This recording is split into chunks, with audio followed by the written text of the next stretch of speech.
诗篇第7篇，有关便雅悯人过失的代志。大笔对上主唱的歌。上主，我的上帝啊，求你做我的避难所，保护我。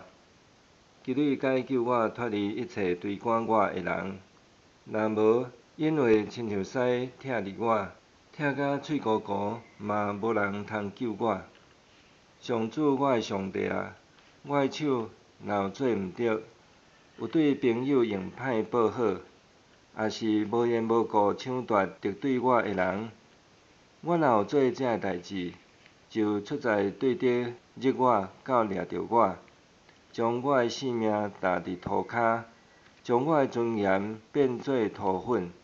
上主啊，求你起来，发出受气，站起来对付我对敌的大受气。求你为着我醒起来，照你的旨意审判。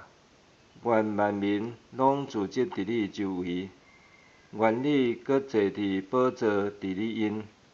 上主审判万民，上主啊，求你裁判，判我做义，定我无罪。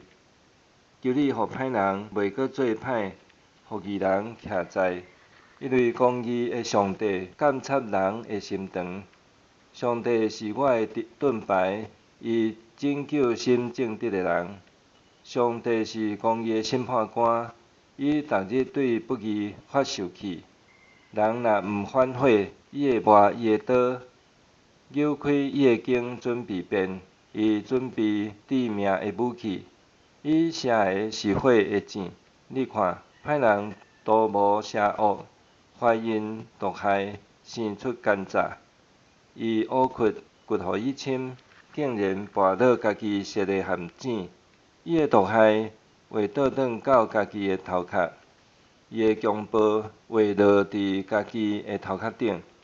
我要因为上主的公义感谢伊，我要称赞至高上主的名。